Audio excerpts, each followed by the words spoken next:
రాజా గౌతమ్ హీరోగా తెరకెక్కిన తాజా చిత్రం బ్రహ్మ ఆనందం. రియల్ లైఫ్ లో తండ్రి కొడుకులైన బ్రహ్మానందం, గౌతమ్లు వెండితెరపై తాత మనవడిగా కనిపించనున్నారు.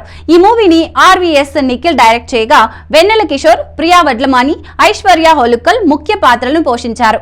ఈ సినిమా ఫిబ్రవరి 14న ఆడియన్స్ ముందుకి రానుంది.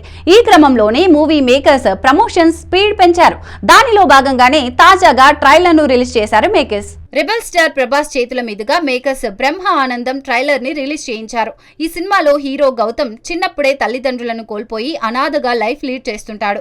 దీంతో చుట్టుపక్కల వాళ్ళని పట్టించుకోకుండా సెల్ఫిష్ గా ఉంటాడు. అయితే గౌతమ్ కి థియేటర్ ఆర్టిస్ట్ అవ్వాలని కోరిక. దీంతో అవకాశాల కోసం ప్రయత్నిస్తుంటాడు. కానీ డబ్బు కావాల్సి ఉండటంతో అనుకోకుండా బ్రహ్మానందం ని కలుస్తాడు. దీంతో 10 రోజుల పాటు తనతో తన విలేజ్ కి వచ్చి మనవడిగా నటిస్తే డబ్బులిస్తానని తనతో పాటు తన ఊరికి తీసుకెళ్తాడు. అయితే అప్పటి వరకు సెల్ఫిష్ గా బతికిన గౌతమ్ కి పల్లెటూరులో జనం ఆప్యాయతలతో ఉక్కిరి బిక్కిరి అవుతుంటాడు. ఆ తర్వాత ఏమైంది అనే సస్పెన్స్ తో ట్రైలర్ కట్ చేశారు makers. First cinema super hit అయింది, తప్ప ఇంకేం అవ్వట్లేదు సార్.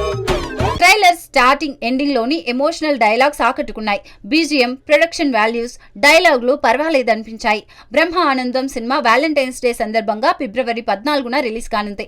రియల్ లైఫ్ లోని ఈ తండ్రి కొడుకులు రియల్ లైఫ్ లో తాత మనవళ్లుగా నటించిన ఈ సినిమా థియేటర్స్ లో ఏ విధంగా ఆకట్టుకుంటుందో చూడాలి. మొత్తానికి ట్రైలర్ సినిమాపై అంచనాలను భారీగా పెంచేసింది. అయ్యో అడ్డంగా నువ్వు బుక్కయ్యావా.